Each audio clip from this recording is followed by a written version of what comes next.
నమస్తే, నేను సిరి.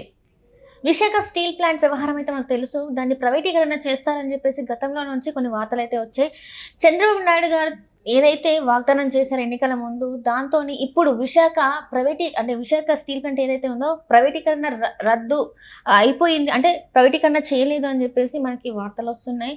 దీంతో జగన్మోహన్ రెడ్డి అయితే పులివెందులో వదిలేసి మళ్ళీ బెంగళూరు వెళ్ళిపోయారని కూడా మరి వార్తలు వస్తున్నాయి. ఎంతవరకు వాస్తవం ఉంది ఏంటి అనేది మనకి వివరించడానికి మనతో పాటు ఉన్నారు ప్రముఖ సీనియర్ జర్నలిస్ట్ దుర్గా కుమార్ గారు. నమస్కారం. నమస్కారం మసిరి, మన వీక్షకులు కూడా నమస్కారం. ఇప్పుడు చూస్తుంటే విశాఖ ఉక్కు కర్మాగారం అది ఎప్పటి నుంచి అసలు దానికి ఒక ప్రత్యేక చరిత్ర ఉందని మనం మాట్లాడుకోవాలి. అయితే ఈ ప్రైవేటీకరణ ఎప్పుడైతే ఈ అంశం వచ్చిందో 1350 రోజుల నుంచి అక్కడ కార్మికులు ధర్నా చేస్తున్నారు ప్రైవేటీకరణ రద్దు చేయాలని చెప్పేసి. మొత్తానికైతే చంద్రబాబు నాయుడు గారి ప్రతిపాదనకి గ్రీన్ సిగ్నల్ పడింది. ఏదైతే ప్రైవేటీకరణ అవుద్దారని ఇన్ని రోజులు అనుకున్నారో ఇంకా ఇప్పటి నుంచి ప్రైవేటీకరణ లేదు అని చెప్పేసి.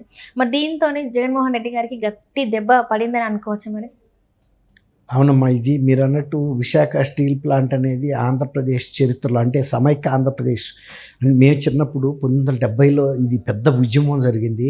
విశాఖ ఉక్కు ఆంధ్రుల హక్కు అని చాలామంది పోలీస్ ఫైరింగ్లో కూడా చనిపోయారు. అది అంత ఉద్యమం జరిగి అంత ప్రాణ నష్టం జరిగిన తర్వాత శాంక్షన్ అయింది, సరే ఏర్పాటైంది. ఇప్పటికీ కూడా ఆంధ్రప్రదేశ్లో అదే పెద్ద పరిశ్రమ. ఆ పరిశ్రమని కాపాడుకోవటం కోసం ఇప్పుడు రాక అన్ని ప్రభుత్వాలు పోరాడిని, ఏమైనా చిన్న చిన్న సమస్యలు వచ్చినా కూడా.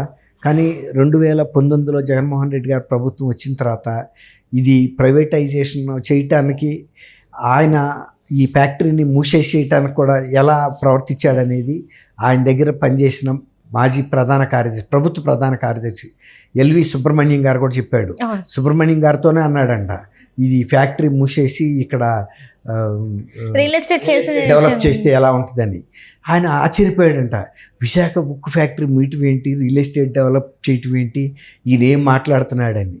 అప్పుడు అన్నాడంటే, ఇదేంటండి ఆలోచన, ఏం తప్పే ఉంది, అదేమన్నా పెద్ద విచిత్రమా, విశాఖ ఉక్కు ఫ్యాక్టరీ ఎట్లాగ తీసేయాల్సిందే కదా, అలాంటప్పుడు రియల్ ఎస్టేట్ చేస్తే మనకు బోల్డ్ డబ్బులు వస్తాయి, ఇన్ని వేల ఎకరాలు ఉంది కదా. అంటే తీసేయడం అంటే ఎందుకు తీసేస్తారు సార్ అసలు అక్కడ, అంటే తీసేయాల్సిన అవసరం ఏముంది అని. అంటే ఆయన ఉద్దేశం ఏంటంటే, మనం ప్రభుత్వానికి డబ్బులు చేసేసుకోవచ్చు, ప్రైవేట్ పరం చేసేస్తే వాళ్ళు ఇక్కడ నుంచి ఆ ఎక్విప్మెంట్ తీసుకెళ్ళిపోతారు, మనకు రియల్ ఎస్టేట్ ల్యాండ్ మనమే తీసేసుకోవాలి, ఫ్యాక్టరీ మాత్రం ఎవరికైనా ఇచ్చేయాలి.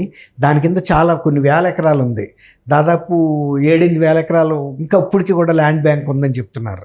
అంత ల్యాండ్ బ్యాంక్ ఉన్న పరిశ్రమ ఏదీ లేదు.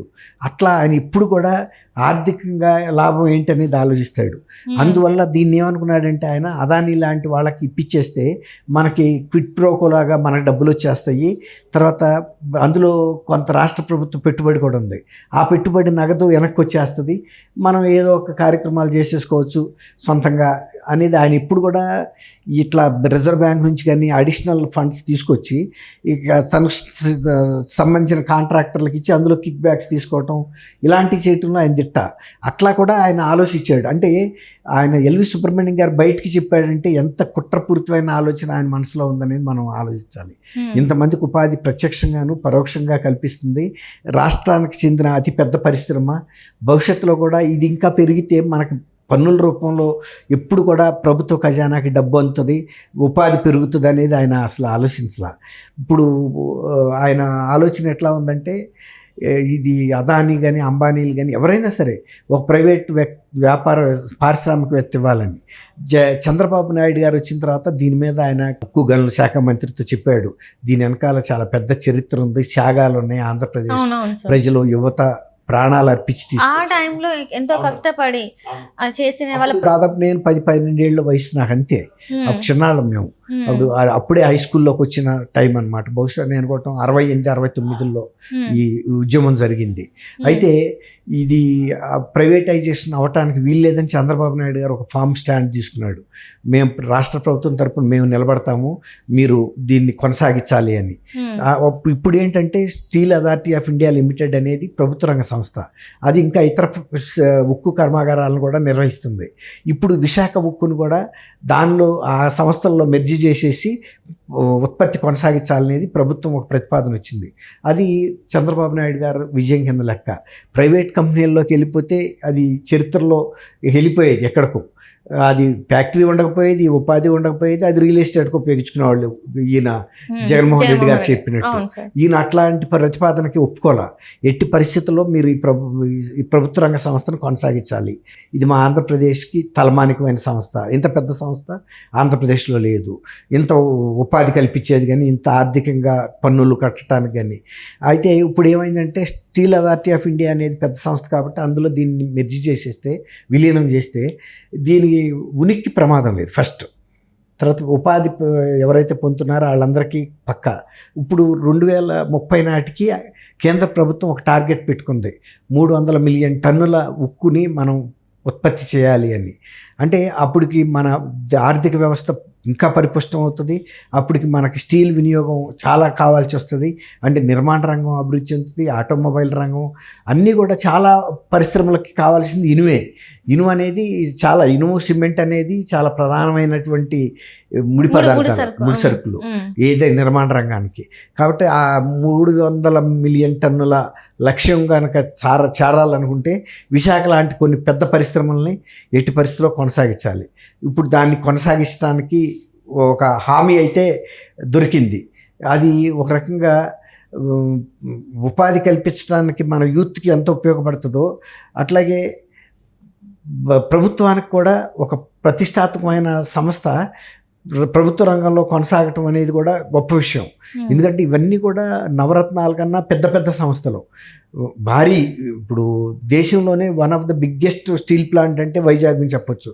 తర్వాత వైజాగ్లో ఉత్పత్తి అవుతున్న ఇనుము నాణ్యత, ఉక్కు నాణ్యత కూడా చాలా, ఇది మా ఆంధ్రప్రదేశ్కి తలమానికమైన సంస్థ, ఇంత పెద్ద సంస్థ ఆంధ్రప్రదేశ్లో లేదు, ఇంత ఉపాధి కల్పించేది కానీ, ఇంత ఆర్థికంగా పన్నులు కట్టడానికి కానీ. అయితే ఇప్పుడు ఏమైందంటే స్టీల్ అథారిటీ ఆఫ్ ఇండియా అనేది పెద్ద సంస్థ కాబట్టి అందులో దీన్ని మెర్జీ చేసేస్తే, విలీనం చేస్తే దీనికి ఉనికి ప్రమాదం లేదు ఫస్ట్. ఎక్కువ వాల్యూ ఉన్నది. చాలా పరిశ్రమలు కోరుకుంటాయి, పెద్ద పెద్ద ప్రాజెక్టులకి విశాఖ స్టీల్ వాడతారు. అలాగే ప్రైవేట్ సంస్థలు కూడా 60 అంతస్తులు, 100 అంతస్తులు, 70 అంతస్తులు కట్టే భవనాలకు కూడా విశాఖ స్టీల్ అడుగుతారు వాళ్ళు. ఒకవేళ ప్రొడక్షన్లో రెడీగా లేకపోతే కూడా 15-20 రోజులు ఆగైనా సరే విశాఖ స్టీలే వాడతారు ఆ ప్రాజెక్టులు మొత్తానికి. అది కమిట్మెంట్ అన్నమాట, అంత నాణ్యతగా ఉంటుంది. కాబట్టి ఇవాళ జగన్మోహన్ రెడ్డి గారు గతంలో దీన్ని ఎట్లయినా ప్రైవేట్ పరం చేసి తను లబ్ధి పొందాలనుకున్న ఇది పాచిక పారల. అది చంద్రబాబు నాయుడు గారి విజయం అనుకోవాలి. కూటమిలో భాగస్వామిగా ఆయన చేసిన ప్రతిపాదనని భారతీయ జనతా పార్టీ ప్రభుత్వం కూడా, కేంద్ర ప్రభుత్వం ఖచ్చితంగా మేము మీకు సహాయం చేస్తాము, అటువంటి పరిస్థితి అంటే మూతపడే పరిస్థితి అయితే ఉండదు, ప్రైవేట్ పరం కూడా కాదు, కొనసాగిస్తామని చెప్పడం అనేది గొప్ప విషయం. అది ఆంధ్రప్రదేశ్ ప్రజలకి ఒక శుభవార్త కింద లెక్క. అదమ్మా. Okay sir, thank you so much.